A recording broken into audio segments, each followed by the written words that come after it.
Hello, I'm Judy Stiles. Thank you for joining us this week on Newsmakers. Well, today we're looking at Spiva Art Center, Spiva Center for the Arts in downtown Joplin. And joining me, Josie, who is the Executive Director. Thank you for being here today. Hi, Judy. It's a pleasure. I know you have a lot of special activities throughout the year, and we're recording this program in January when you have a special Native American exhibit going on. So I thought we'd start off with that today, and then of course throughout the program talk about everything else that you're doing. So the first question people want to know is, how did we get a Native American art exhibit here in Joplin?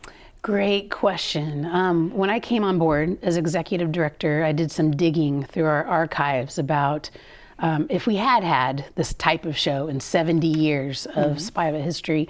We have not. We have had a Native American exhibit occasionally, usually focusing on one or two artists, but I wanted to do a wide-ranging show with several artists, several mediums, and I wanted them to be contemporary, meaning alive, Native American artists doing work about being a Native American.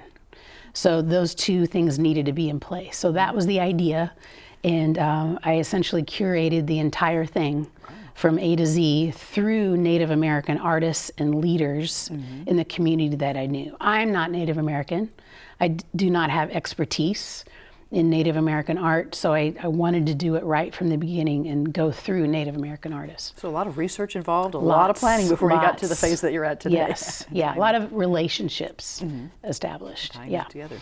Well, we have a student who visited the exhibit over the weekend, and I think to let people get a feel for what we're talking about at the beginning of the program, let's roll that package so they can get a kind of introduction of what we're talking about. Then we'll get into more details. Okay. So stay tuned and take a look at what's happening at Spiva.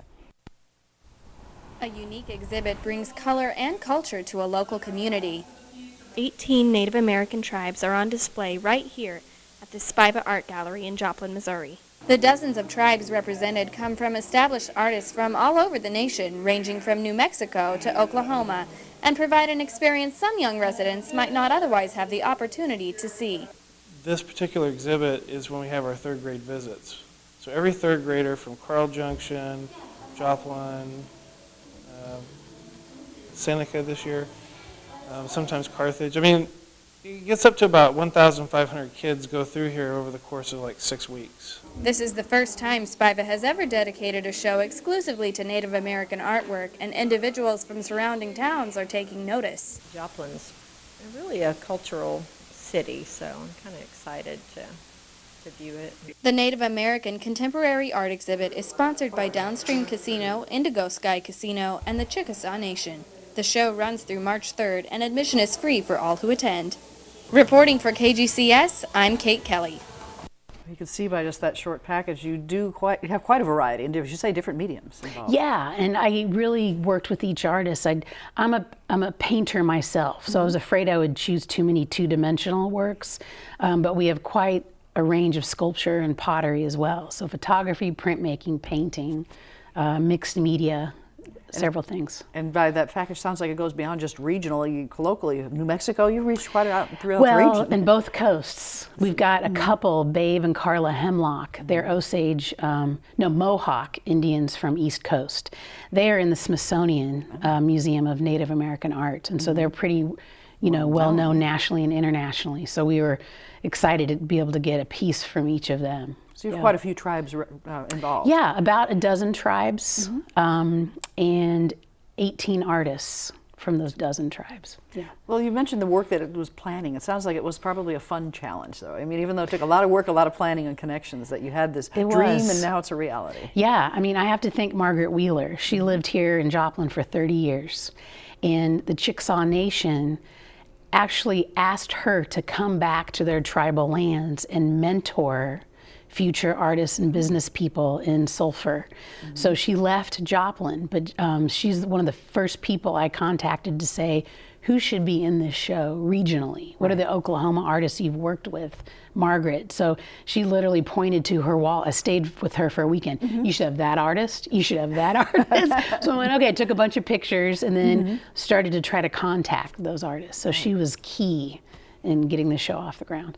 Now, the package also mentioned, the story mentioned the exposure to the youngsters for this type of art. That sounds like another special benefit, that you're reaching another audience by having it at the same time. Yeah, those 1,500 third graders. And that was, I chose this show specifically for them, this time slot.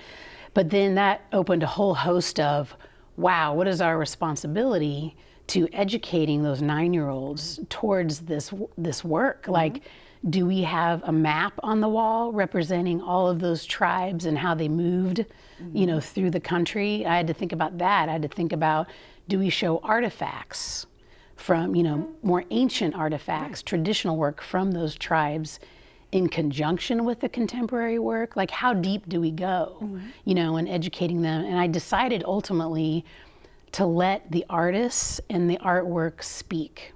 So in addition to their name, I have their tribe, and I asked the artists to submit bio statements, artist statements, particular statements about each piece. So I didn't want to dictate how the art was supposed to educate the kids.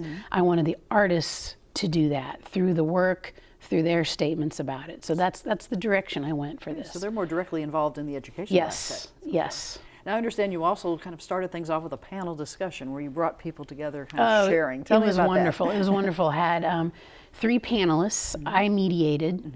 I came up with 4 or 5 questions that I let the panelists know about ahead of time to see if those were the right questions I needed to ask. So we had Christina Burke, who's a curator at the Philbrook, on the panel. So she's not an artist.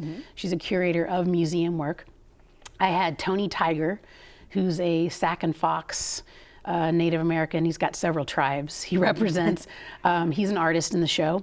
And then I had America Meredith, who's a participating artist, but she's also the editor of First American Art Magazine, which is the premier magazine, national magazine that covers kind of the goings-on, the latest trends, important academic writings of what's happening in it. So I had a good cross-section of artists and professionals really engaged and educated about what's happening. And what's happening today? It sounds like it's a very current topic. Right now. And we had a huge turnout for that. We had 60 people, not just artists, but Chief Glenna herself from the Eastern Shawnee Nation came and attended that. And several people in the audience had questions and things to contribute to the panel. So we should have 10 people on that panel, but it was enough to handle 3 and myself. So I was really pleased with that. So an exhibit like this and showing you what's being done today, you mentioned the historical aspect, and a lot of people may think of Native American in terms of history, but this is showing you the current culture, the current understanding of it. Yeah, I mean, the trends, I mean, that sounds so trendy, but like the concerns, I think is a better word, that these artists are dealing with, whether it's you know, storytelling, whether it's specific symbols in their tribe that they want to bring to the forefront. It's kind of striking if you see the show. There's a lot of abstract work. It's not stereotypical, you know, here's a powwow represented, here is a textile, here is, you know, it is very contemporary in nature. I mean, these are artists that have had extensive training in art schools in dealing with what are they trying to say. There's a whole range. Some of it's political. Some of it's just more social commentary about their particular tribe. Some of it's more decorative. Like they're just applying the patterns and colors and symbols of their tribe, but in a new way that's not expected. So there's a range. So there's no really common theme that weaves through all of them. No. And you know, Native American Contemporary was kind of the working title of this exhibit, but I kept it because you know, and the artists kept asking me, they're like, what's the theme? What's the theme? I'm like, it is whatever you are doing right now that you feel most passionate about. And I think it's going to come together as a strong show because each artist, you know, gave me things that they felt most passionate about. Of course, it's starting here in January and it runs to March? March 3rd. So people have plenty of time to go see it and experience it and learn from it as well. I mentioned that's a big aspect. You mentioned the artist teaching, but people just visiting and reading and observing what they have to and say. we have programs. We had the panel. We had an artist talk Saturday from Richard Zane Smith, who's a featured artist and an artist in residence right now with the kids. We have a social dance coming up in February that anyone can come to. We have a puppet show that any families could come and hear some Native American storytelling. So we have lots of associated programs.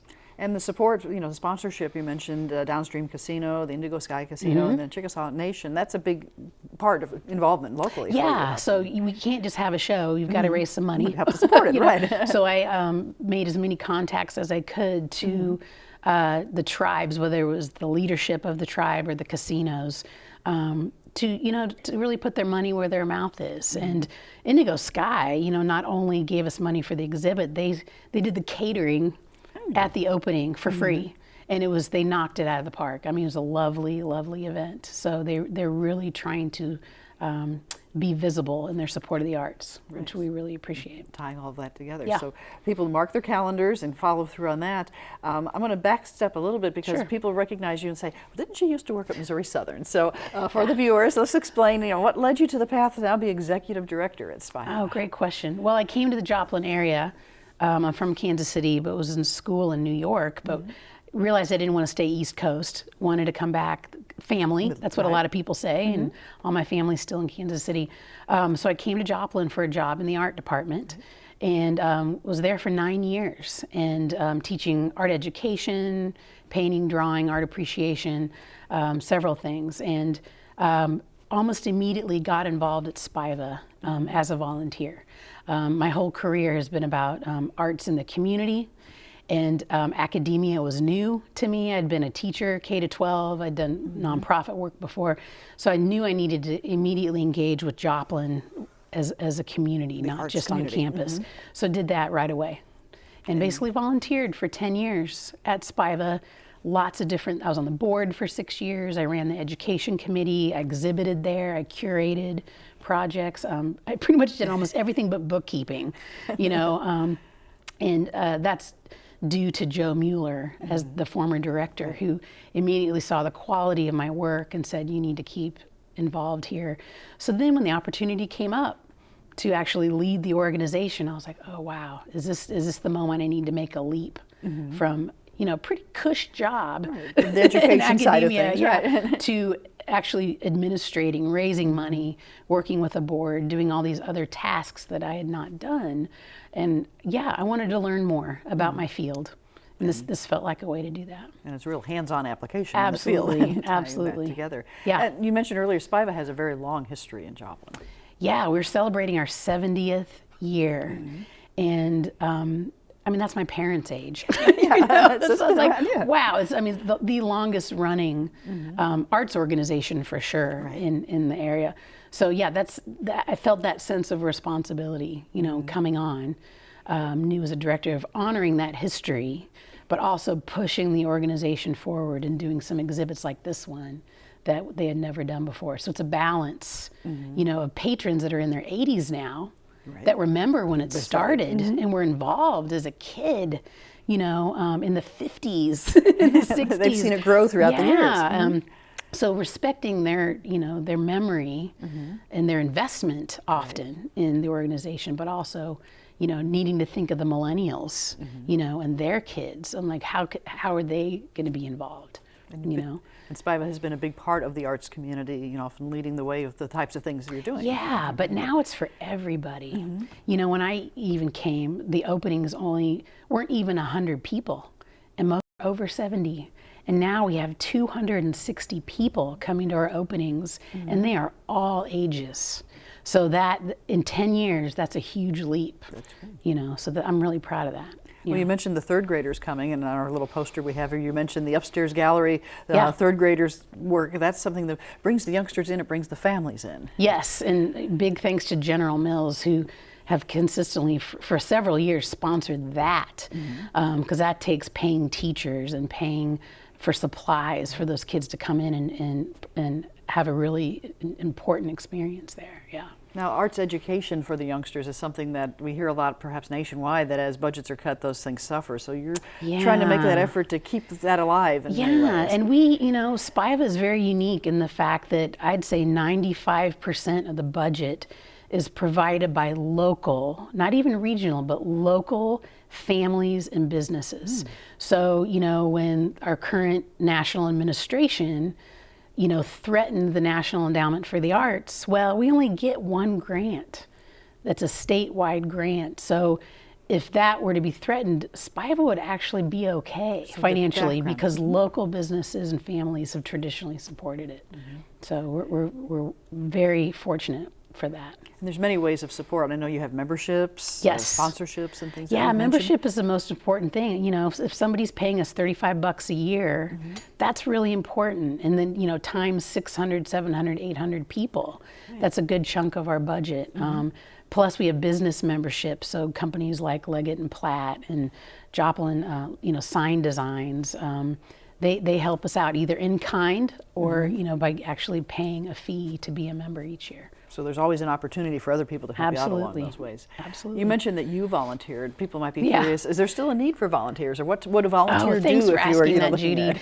Yes, we have everything from, you know, sitting at our front desk, like somebody walks in the door to see the exhibits, and that is the first point of contact. Where do I go from here? Yeah, like what are the current exhibits? What can I get involved in? Does this cost to walk in the door? Do you have a gift shop? Do you know, tell me about Spiva. So that person that volunteers at that front desk is crucial. So that person doesn't necessarily have to be an art knowledgeable person. It could be someone who's interested in public relations. Not at all. Yeah, we do the training, you know, for that. It's answering phones, it's knowing who to direct people to, getting them to sign in, etc. But we also have volunteers in our classroom. So if someone is interested in teaching or facilitating of any kind, we need help. We need assistance in the classroom for those things. We have projects here and there that we need to get done, like scanning or filing. Or we have Gingy Lass, who retired from here in the history department. She is now volunteering to help us archive. She's going through our physical archives to help us come up with some, you know, every exhibit we've ever had, every board member we've ever had. So she's doing all of that voluntarily, which is wonderful. That sense of history is going to be there for the future. Yes, we need to preserve that. So if someone's interested, they contact the yes, center. Like we will figure out where they can fit. Tie that together. Well, you mentioned classes and activities, and you've mentioned all ages. So let's talk a little bit about some of the opportunities where you have that hands-on learning. I mean, that sounds like a really motivational factor. Somebody makes something on their own. Yeah, we want them to have an experience in the art center, not just view the show, but have a kinetic, you know, experience with that. So we just kind of relaunched our education program. It's called Spiva Art Lab. And I wanted to name it that to imply not science necessarily, but a real hands-on discovery part of that. So we have everything from preschool age, you know, 4 or 5 year olds, up through adult education. So, you know, grade school, that tween age, that junior high, middle school age, high school, and then into adult education. So the mission is to create lifelong learners in the arts. So not just a class here and there, but a continuing education in the arts. And I can see probably that emphasis on the preschool, start them young, so they appreciate it and continue to grow. Yeah, get them addicted right away. You know, we're not trying to replace what they're getting in their public schools. You know, we have incredible art teachers in the area. I train most of them, you know, but, you know, we want to try to give them things that they're not getting in the classroom. You know, and there aren't many classes for adults to take in the area unless they enrolled in a class at Southern, for instance. So let's just get them a one-time, you know, experience with something, and then they're like, oh, next Saturday, there's another thing. Let's try that too. So you have these on a regular basis? Yes. On Saturdays you have something Saturdays happening? is super busy at Spiva. Yeah, Saturdays are busy. What are some of the examples of the types of mediums that they're using? I mean, I know I read somewhere that there's glasswork. Yeah, well, we have, you know, 2 regular classes we've offered for years. Carolyn Trout's Pasanke eggs, you know, and Jane McCauley's art or glass classes, and those fill up quickly. But we're offering new things like opera singing and mask making, like for photo shoots, like models. We have Dr. Maudlin from Southern is coming to do a workshop on poetry. You know, so someone could just walk in, have never written a line of poetry in their life, and will come out of that class with a poem. So it's things that we haven't offered traditionally before, like writing, like music, like so. To really trying to expand, and I chose educators that have, you know, you couldn't get this anywhere else.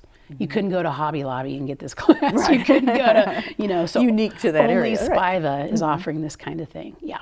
So the definition of arts is very broad. You know, people It is. think art's something you sit and look at, It but this is is. actually wide Well, and range. traditionally, Spiva has been mostly about visual art, but we're trying to expand that into the arts, which, includes music and theater and these other things. So using all the senses, it sounds like it's really the body, definitely. you know, using the different senses and Definitely. life and tying that together. Yes. So if people are interested, I know you have a website, so they could look at your website for schedules and information. Yeah, just spivaarts.org. And we have classes, programs, events. Our vet art program, which is new this year, veterans outreach. And you can pay for or register for anything through our website. Okay, so So, lots of information right there they can gather. Of course, I see you also have a Facebook page, so Yeah. current and up-to-date Yeah. information of what's happening through Facebook and Yeah. so forth, and tying that together. So you've seen a lot of changes perhaps in this, like I say, relatively short time that you've been there, the growth and opportunities. What do you see for the future, the possibilities? Oh, that's a good question. Well, our biggest focus right now is our new building. And it's called the Joplin Arts and Entertainment Center. It's kind of the working title of it. We're just at the beginning of a capital campaign. We have until November of 2018 to raise $16 million. We already have about 6 or 7 of that raised, including a $5 million gift from Harry Cornell. And so the center will probably be named Cornell Center, for him right, in some way. But we're also, trying to do naming rights for the galleries, for the theater, and raise $16 million by November. Or we don't get that property. Right. That's the deal we have with the city. So we're building in the parking lot of Memorial Hall. So we decided ground up was more financially viable than trying to redo a building like Memorial Hall or some other building downtown, and want to stay downtown. We want to contribute to the economic growth of downtown. So that's really important to us. And downtown having that growth in the cultural arts as well. I mean, you have art Yes. walks and things like that that people are coming down to see. and we participate in that as Spiva. Connect to Culture is our partner in this building. They are doing the fundraising. They are our arts agency in Joplin, and they've been very present at Third Thursday. We always have our tents right next to each other, So people know you're together. So we can, which is really important. Yeah. So it must be exciting also to be on the kind of the ground floor of talking about the possibilities of a building. You know, as you mentioned everything. galleries and what kind of walls, what kind of light bulbs, what what kind of space can we grow into? What are we doing now? What do we need to grow into? So it's obviously expanded space than what you have now. Oh yeah, the galleries are going to double our space. We'll have a gallery for our permanent collection, which we've never had before.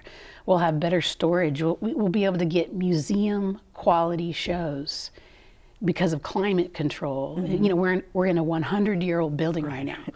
You've had to repurpose the building you're in. there are things that we can't do, with the space we have now. So it's very exciting, the kinds of things we'll get. You find that sometimes people don't understand when they say, well, why can't you get this exhibit? I've heard of another town, they're traveling around. It's because of things like that. Oh, yeah. We don't have the facility to handle it. Oh, yeah. I mean, we're working with Crystal Bridges right now, and Crystal Bridges is establishing a loaner program called Art Bridges.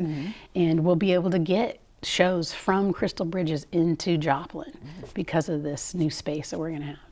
So bringing art to the people instead of the people having to travel sometimes to see the art elsewhere. Yes, we're thinking of ourselves as a region. So we've got Kansas City, Joplin, Tulsa, Springfield, Bentonville. Like we are right at the heart, of this intersection. Yeah, so it's important that we have this new space. Right.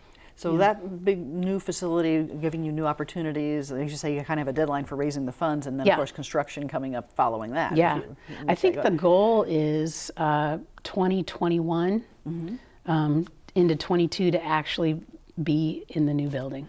So that's fast. That's fast paced, yeah. But this has been 10 years plus in the making, the plans for this. So lots of iterations. And that center is a lot of broad-based arts as well. You said entertainment. There's more than just a gallery. Half of it will be a theater.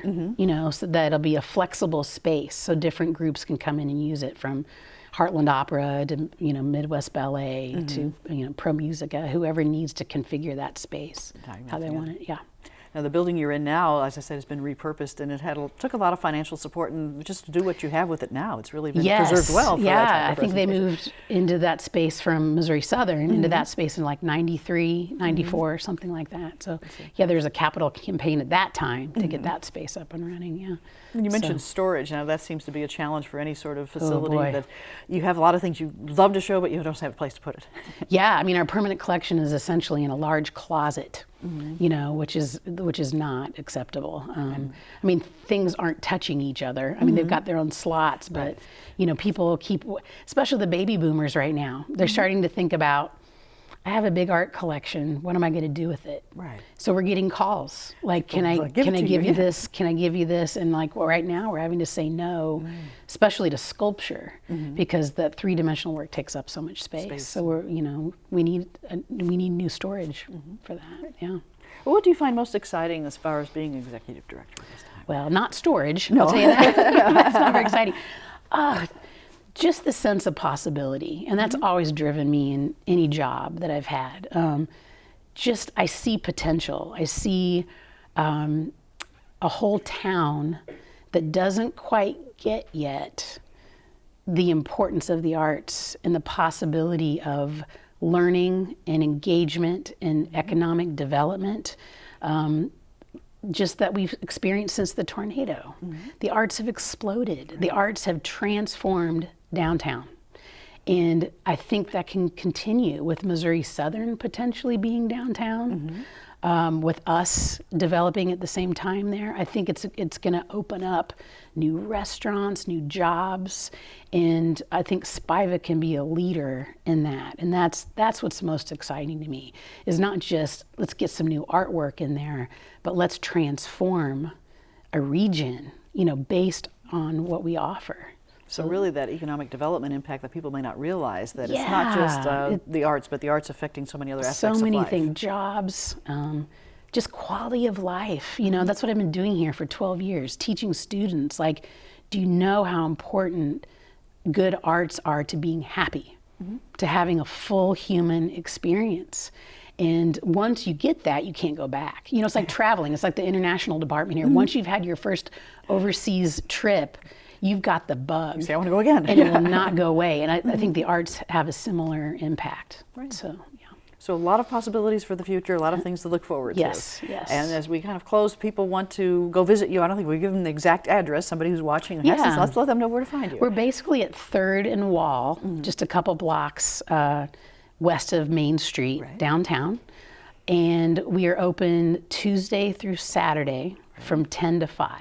Okay. So we are closed on Sundays and Mondays, but we are free. We ask for a donation if that's possible, but all of our exhibits are free. Classes do cost something, but exhibits are free. Great. Well, Josie, I'd like to thank you very much for being with us Thanks, today. Judy. It was wonderful. Thank you. You're welcome. And I'd like to thank you, the viewers, for tuning in this week on Newsmakers. I'm Judy Stiles. Hope you can join me again next week at the same time on this station. We'll see you then.